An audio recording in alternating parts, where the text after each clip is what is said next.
Azedume e irritação.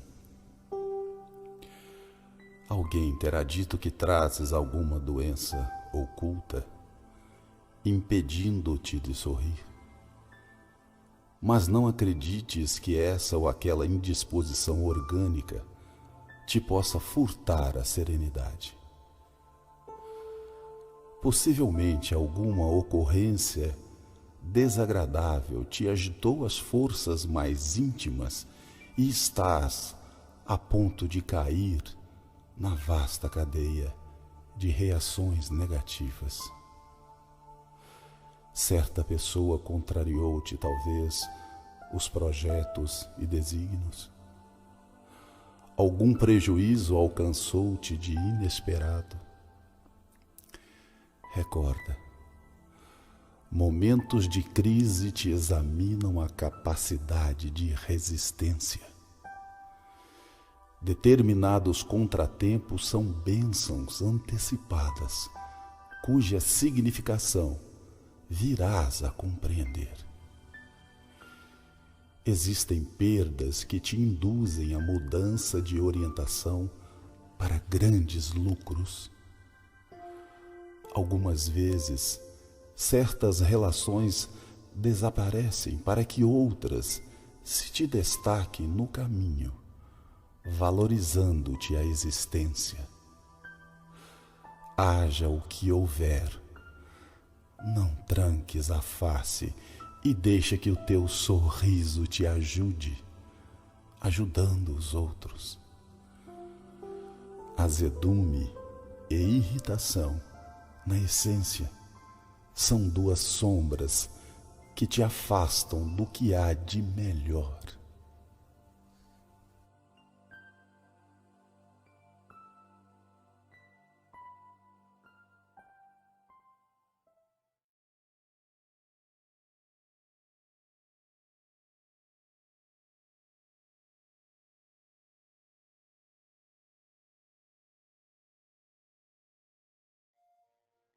Olá, seja bem-vindo a mais um momento de reflexão, de tratamento espiritual aqui no Lar Maria de Lourdes. Vamos fazer a nossa prece inicial para o início do tratamento. Meu nome é Fernando, sou trabalhador do Lar Maria de Lourdes, do Centro Espírita, e nós estamos estudando o tema Família, Escola do Coração, no nosso conteúdo do tratamento espiritual. Então convido todos a fecharmos os nossos olhos, a elevarmos o pensamento até Deus, nosso Pai, a Jesus, nosso Mestre querido, e pedir-lhes o auxílio, o amparo para mais este dia, para mais esta noite de reflexões, de aprendizado, onde quer que a gente se encontre. Ilumina, Senhor, e ampara e abençoa o nosso tratamento. Muito obrigado e que assim seja. Dando continuidade a esse tema tão importante que é a família, nesta aula 2 nós vamos refletir mais um pouco acerca da nossa família, do nosso grupo familiar, daqueles que convivem conosco, daqueles com o qual a gente convive. E vamos trazer aí a mensagem de Allan Kardec no Evangelho segundo o Espiritismo, onde no capítulo 14 ele trata sobre honrar vosso pai e vossa mãe. Então, o que é honrar pai e mãe? O mandamento honrai vosso pai e a vossa mãe é um corolário da lei geral de caridade e de amor ao próximo, visto que não pode amar o seu próximo aquele que não ama a seu pai e a sua mãe.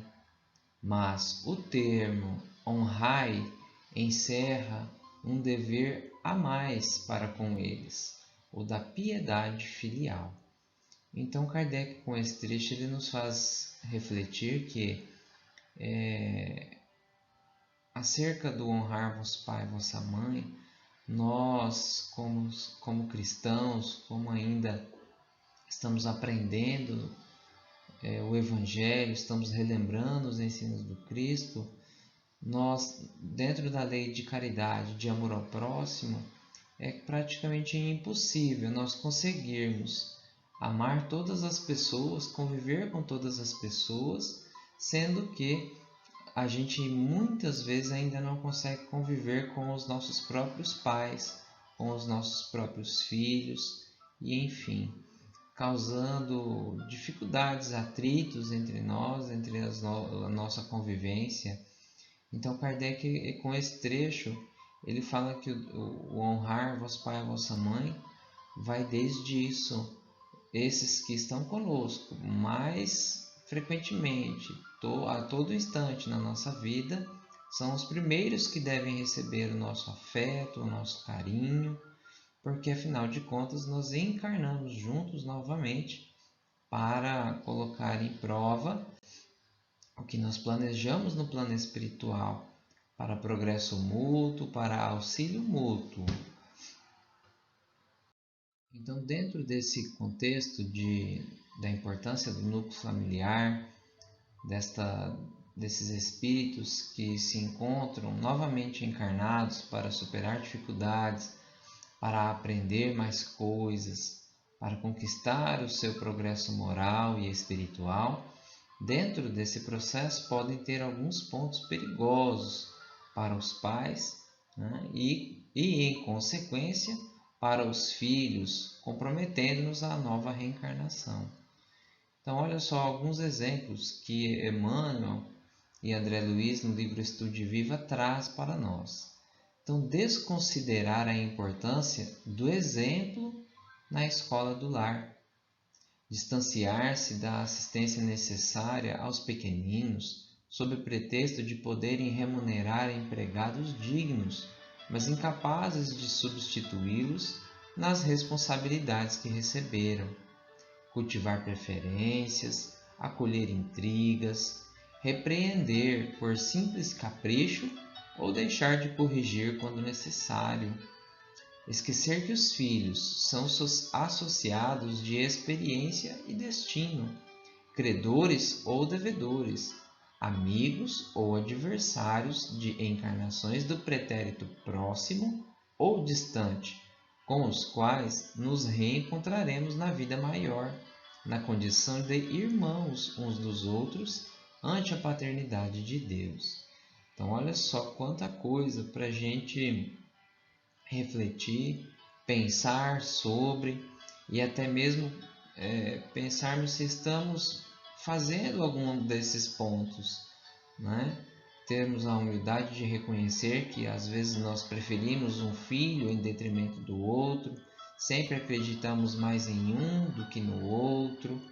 Então, isso faz com que gere um momento de dificuldade na família, porque nós estamos cativando, estamos cultivando sentimentos onde nós podemos prejudicá-los, porque um sempre é escutado, um sempre é atendido em suas necessidades e o outro meio que vai ficando de lado, vai ficando à parte da própria família. E quando não foi isso, quando não é isso o que nós desejamos para a nossa reencarnação ao receber uma nova criança. Essa nova criança ela deverá fazer parte deste grupo familiar e não ser distanciada.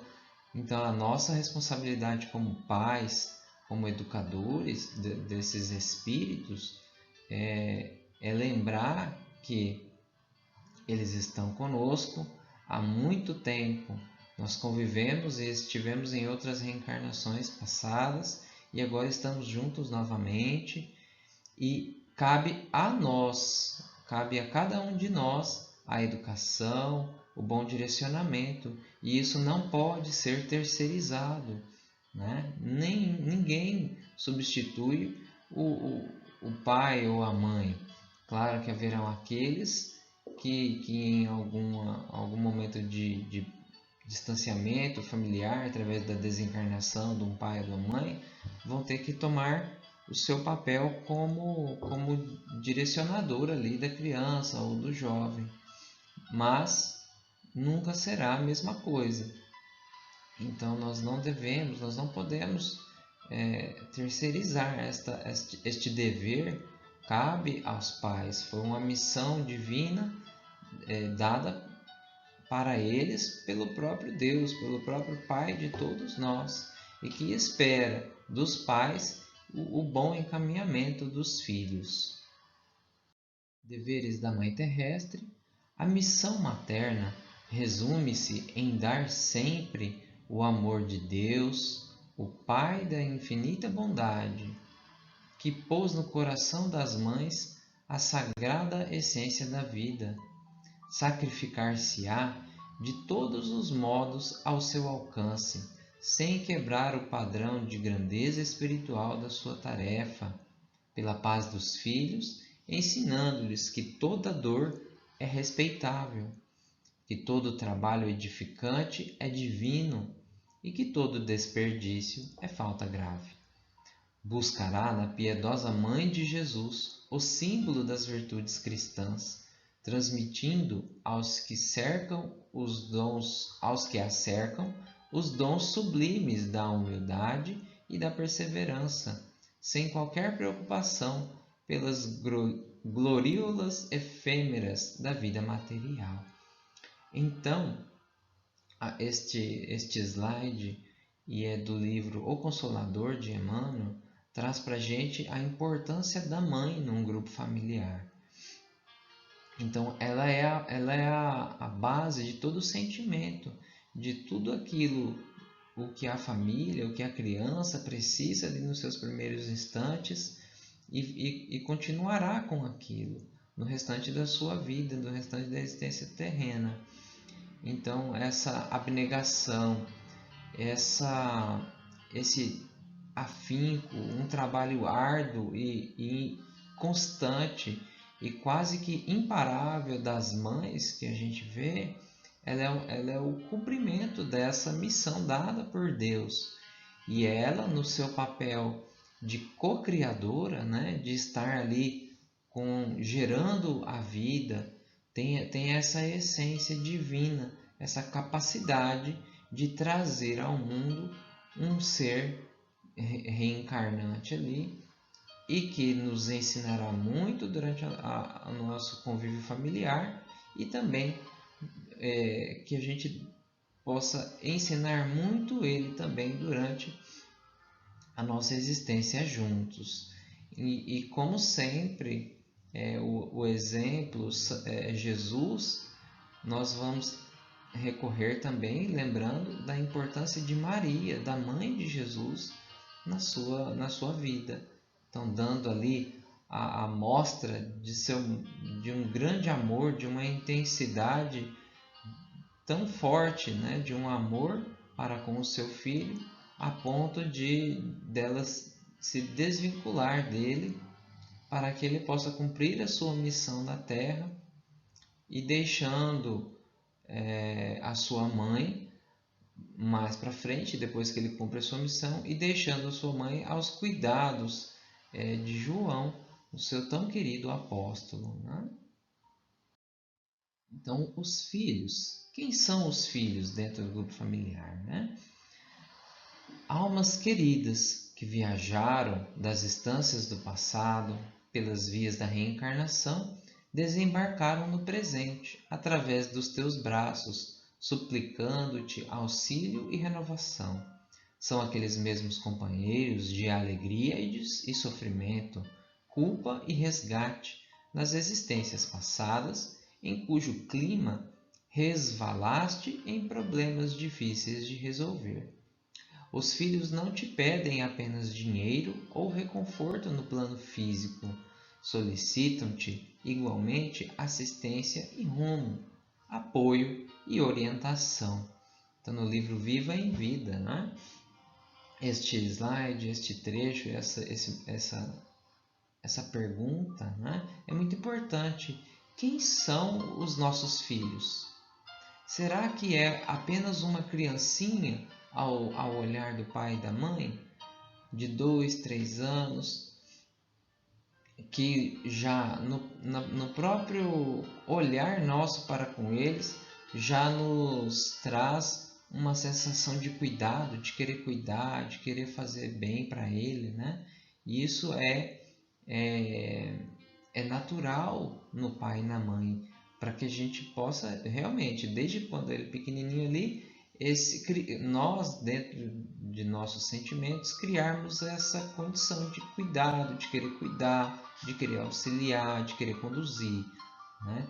Só que o que nós não podemos esquecer é que dentro, vamos colocar assim, é que ali no corpo da criança existe também um espírito eterno, com a sua capacidade de conhecimento já adquirida, com o seu progresso moral já efetuado, né? E que reencarna junto conosco para que nós demos a ele, nesta nova vida, a assistência, a direção exata para o campo do bem, para o campo do amor, e que ele consiga progredir junto conosco, né, se ele é alguém mais atrasado do que nós. Porque muitas das vezes também a criança que reencarna, aquele espírito ali, na verdade, ele é que será o sustento da família. Ele é que será aquele em que vai reunir um grupo familiar, em que vai trazer momentos de reflexão para a família. Então, ele é que vai puxar à frente de um progresso moral. Então, por isso que nós sempre devemos tratar os nossos filhos, não só, é claro, como crianças que são, como jovens que são, mas reconhecer que dentro ali habita um ser eterno, um espírito já vivenciado e às vezes com muito mais experiência do que nós próprios. Allan Kardec, no Evangelho segundo o Espiritismo, ele traz para nós que existe um processo de escolha da família na Terra. Então, olha só, quando deixa a Terra, o espírito leva consigo as paixões ou as virtudes inerentes à sua natureza e se aperfeiçoa no espaço ou permanece estacionário até que deseje receber a luz. Após anos de meditações e preces, o espírito se aproveita de um corpo em preparo na família daquele a quem detestou e pede aos espíritos incumbidos de transmitir às ordens superiores permissão para ir preencher na Terra os destinos daquele corpo que acaba de formar-se. Então, neste trecho, nós podemos perceber que antes de encarnar, o espírito que vem habitar ali o corpo do nosso filho, daquele corpinho que vai se formando, ele é autorizado a reencarnar junto de nós. Então ele pede, ele estuda, verifica as suas existências anteriores, as nossas relações anteriores, sentimentos entre os familiares ali que ele vai reencarnar, e então ele faz novos propósitos para a sua vida. Ele quer melhorar, ele quer evoluir, ele quer deixar de ter rancor, ele quer deixar de nos odiar. E então, através de meditações e preces, ele reflete em sua existência e verifica que é necessário deixar estas dores para trás, que é a oportunidade de olhar para frente, de aprender, de reconstruir relações e relacionamentos. E então ele solicita aos benfeitores, e inclusive esses benfeitores são os que a gente pode chamar de anjos da guarda, da nossa família, os nossos próprios, e todos eles também, em um momento de reunião, de reflexões, de muita prece e meditações, autorizam esta vinda, esta nova encarnação deste espírito que vai habitar junto conosco e que nós vamos chamá-los de filhos. Sobre a piedade filial, Allan Kardec, no Evangelho segundo o Espiritismo, ele nos traz esse momento de questionamentos também. Olha só, sobretudo para com os pais sem recursos é que se demonstra a verdadeira piedade filial. Aí ele questiona: obedecem a esse mandamento os que julgam fazer grande coisa porque dão aos seus pais o estritamente necessário para não morrerem de fome, enquanto eles de nada se privam, atirando-os para os cômodos mais ínfimos da casa, apenas por não os deixarem na rua, reservando para si o que há de melhor, de mais confortável? Ai, pois, daquele que ouvida o que deve aos que o ampararam em sua fraqueza, que com a vida material lhe deram a vida moral, que muitas vezes se impuseram duras privações para lhe garantir o bem-estar. Então, neste trecho, traz-nos a reflexão que, enquanto filhos, nós devemos ser muito gratos aos nossos pais, né? Porque desde o momento da concepção, eles estão cuidando de nós, desde o colo materno, no desenvolver da gestação, no nascimento, na infância, na mocidade e na idade adulta também. Os nossos pais sempre estiveram do nosso lado, sempre nos auxiliaram, sempre nos ampararam nos nossos momentos de dificuldade, nos termos de relacionamento. A gente sempre recorre à ajuda dos nossos pais. Quando a gente vai mal na escola, quando nós vamos mal na faculdade, nós recorremos a eles, porque eles são o nosso arrimo nesta encarnação, né? E claro que cada pai, cada mãe, à sua maneira, de acordo com o seu progresso também moral e espiritual, fez de tudo o que podia para nos auxiliar, né? Dando-nos os bens materiais e também dando-nos os bens morais, baseados no exemplo, baseados na boa conduta, que é o que a criança, o jovem observa, né? Não o que o pai ou a mãe fala, mas sim o que eles fazem. E essa piedade filial, esse sentimento de gratidão, eles devem se estender até o fim dos dias dos nossos pais. Porque quando eles estiverem mais idosos, mais velhinhos, nós devemos também cuidar deles, porque eles cuidaram de nós enquanto nós fomos fracos ali, enquanto nós precisávamos de sua mão amiga, do seu ombro amigo para nos sustentar. E agora eles, enquanto velhinhos, enquanto idosos, também precisarão da nossa mão, do nosso ombro amigo, da nossa força. E nós não devemos esquecer deste dever, o da piedade filial. Os pais e a educação dos filhos. Allan Kardec, ainda no Evangelho segundo o Espiritismo, ele traz essa importantíssima reflexão também. Então, olha só. Mães, abraçai o filho que vos dá desgosto, e dizei convosco mesmas: um de nós dois é culpado. Fazei-vos merecedoras dos gozos divinos que Deus conjugou à maternidade, ensinando aos vossos filhos que eles estão na terra para se aperfeiçoar, amar e bendizer. Façam como o bom jardineiro, que corta os rebentos defeituosos à medida que os vê apontar na árvore.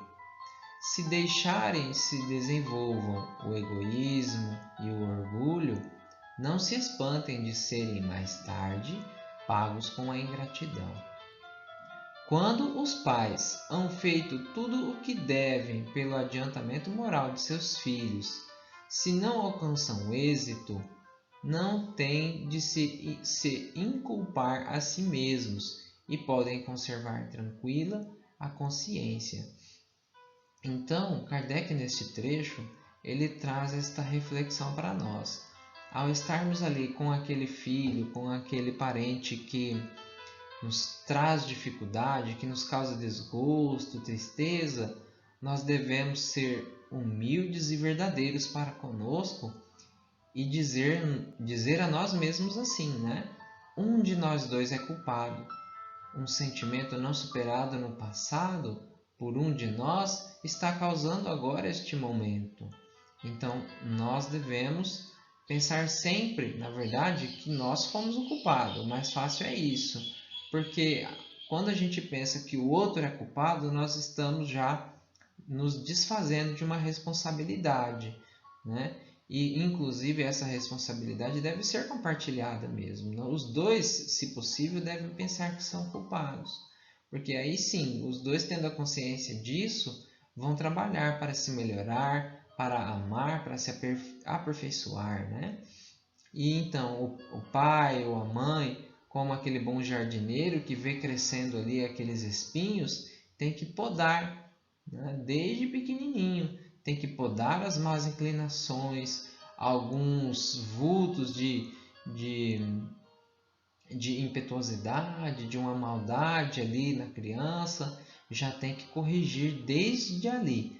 Porque se deixar crescer, se deixar a erva daninha tomar conta do seu terreno, muito difícil ela será tirada de lá. Então, quanto mais tempo a criança ou o jovem passa cultivando sentimentos negativos, sensações ruins, mais dificuldade ele terá, já desde criança, também como jovem, mas principalmente também como adulto e mais para frente, os próprios pais é que sentirão essas coisas negativas que o próprio pai deixou crescer em seus filhos. Então ele mesmo será a vítima daquilo que ele não trabalhou na época certa, certo?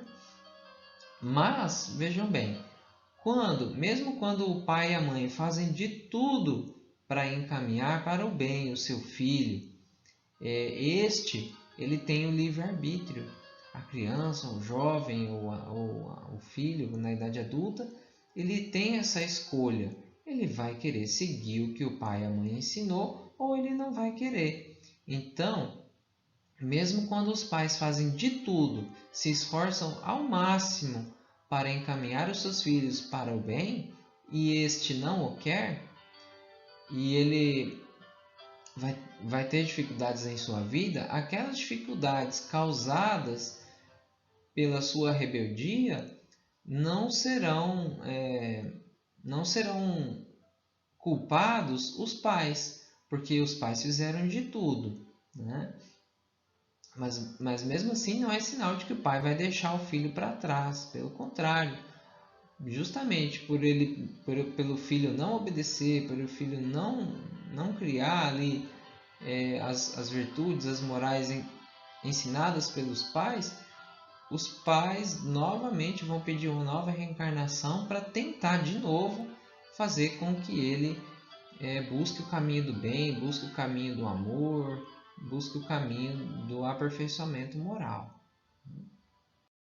O que fazer então quando nós estamos passando por momentos de dificuldade na nossa família, no nosso grupo familiar, quando nós não estamos compreendendo o que nosso filho quer nos dizer através de um comportamento estranho, o que fazer nesses momentos, como reagir, a quem buscar socorro, né? E aqui neste slide nós temos algumas ferramentas que nos auxiliam nesse processo de compreensão, de entendimento das nossas relações. Então, o culto do Evangelho no lar, em casa, deve unir-se à matéria lecionada em classe, na iluminação da mente em trânsito para as esferas superiores da vida. Então, o culto do Evangelho no lar ele é uma ferramenta que nós podemos acessar ela em toda parte. E aí ele traz que ele deve unir-se à matéria lecionada em classe, traz para nós o seguinte, que o dever de ensinar, de educar moralmente e espiritualmente, cabe à família, né? E não cabe à escola. A escola cabe, como nós sabemos, o conhecimento das coisas, das ciências físicas, das ciências biológicas, enfim, das ciências sociais, mas a maneira de conduzir, a maneira de se conduzir enquanto encarnado, né, a nossa moral, a nossa espiritualidade cabe aos pais. E isso pode ser fortalecido, né, no culto do Evangelho no lar. que é um momento de toda semana, a família se reúne para estudar o Evangelho, fazer prece, comentar ali um pouco sobre os ensinamentos lidos, um momento de comunhão familiar. O respeito mútuo, né? O respeito entre todos também é importantíssimo. Ensina-lhes o amor ao trabalho, a fidelidade ao dever, o devotamento à compreensão e o cultivo da misericórdia. Então, amar trabalhar, né? Fidelidade a esse dever, ao dever que nos cabe de sermos sempre melhores, né, do que nós fomos ontem. O devotamento à compreensão. Então, nós devemos compreender tudo o que nos acontece, tudo o que acontece aos que estão ali sob a nossa tutela, e cultivar a misericórdia também. É importantíssimo. Essa é uma mensagem de Emmanuel.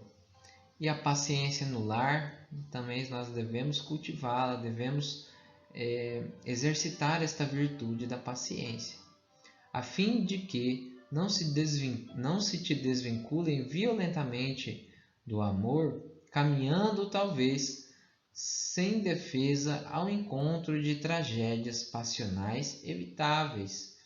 Então, a paciência, ela é uma virtude importantíssima dentro do nosso lar.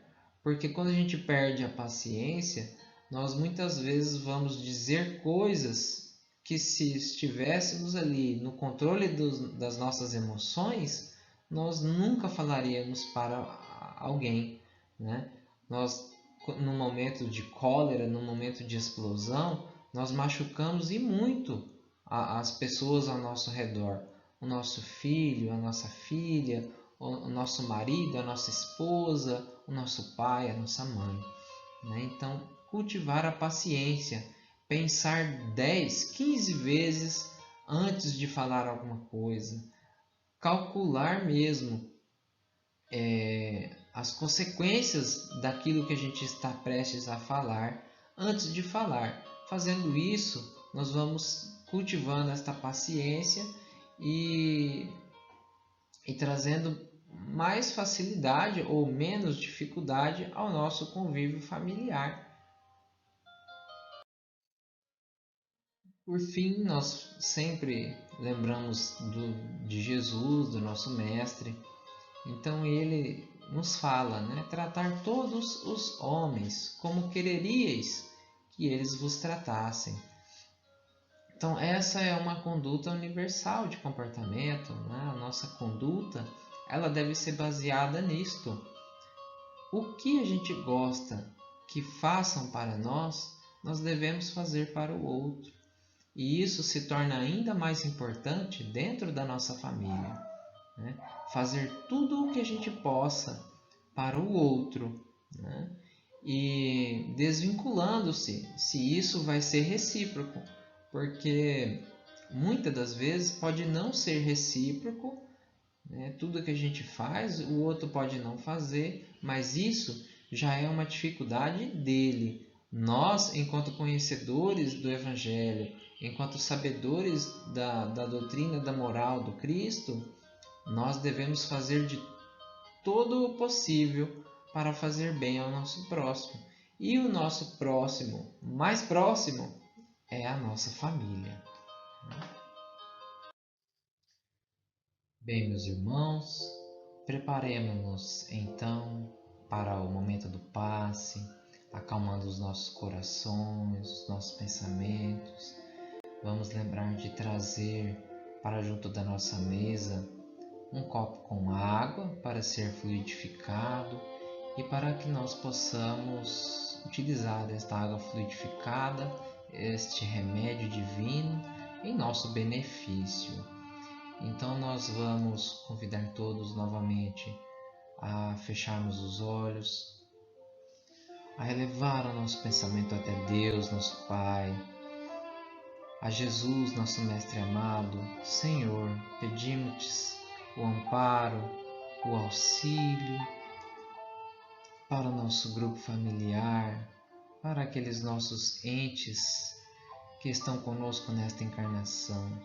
Ajuda-nos, Senhor, a compreender sem julgar, a amar sem esperar retribuição, a ensinar, Senhor, em todos os instantes, mas principalmente estar dispostos a também aprender. Ilumina e ampara toda a nossa família, todos os nossos amigos, hoje e sempre. Que assim seja, Senhor. Nos preparemos para o momento do passe e fluidificação das águas. Coloque um recipiente com água limpa para ser fluidificada. Irmãos, não importa aonde você está, quais as dificuldades que está enfrentando, Jesus está sempre pronto para vir em nosso socorro. Coloque-se de maneira confortável, que lhe facilite a concentração e a receptividade. Respire lenta e tranquilamente. Inspire, expire. Inspire, expire. Encha seus pulmões de ar e solte bem devagar. Deixe que energias de tranquilidade e paz penetrem seus pulmões, circulem por todo o corpo. Sua alma, em harmonia com o corpo, se sente tranquila e em paz. Mentalizemos a passagem de Jesus. Dia claro, os raios dourados do sol iluminam a paisagem alegre de Cafarnaum. Casario branco, trepadeiras multicoloridas e pássaros saltitantes enchem a paisagem de otimismo. A notícia das curas atraía a multidão dos necessitados. Subitamente Jesus aparece, esguio e belo. A túnica desce-lhe até os pés. Ao pôr do sol, todos os que tinham doentes atingidos de males diversos traziam-nos, e ele, impondo as mãos sobre cada um, curava-os. Assim narra o evangelista Lucas. Mentalize Jesus se aproximando de você. Ele impõe as mãos amigas sobre a sua cabeça. Perceba que de suas generosas mãos cai uma cachoeira de águas claras e puras, vindas do seu amor, a te banhar. Derramam-se em sua cabeça, descem pelos ombros, banham todo o seu ser, te trazendo paz, serenidade, equilíbrio. Limpam todas as impurezas e te pacificam. Sinta estas águas te banhando, limpando. Respire. Mentalize agora Jesus como sol diante de você. Sua luz, seu calor te envolvem. Sinta as energias curadoras que emanam do Cristo em sua direção. Ele ouve as suas preces. Confie nele. Seu amor é infinito e te acompanha e protege, oferecendo de tudo o que necessitas. Confie. Absorva as energias curadoras de Jesus. Sua luz te envolve. Sinta essas energias percorrendo todo o seu corpo. Sinta-se fortalecido e em paz. Senhor Jesus, divino amigo, Estende as tuas mãos generosas, Senhor, e transforma estas águas em remédio para os nossos males físicos e espirituais. Guarda-nos, Jesus, em sua paz. Estende as vibrações de amor em benefício do meu lar, Senhor. Que aqui possa reinar a paz, a saúde, a tranquilidade. Nós lhe rendemos graças, Jesus. Fica conosco hoje e sempre. Graças a Deus. Faça uso da água fluidificada.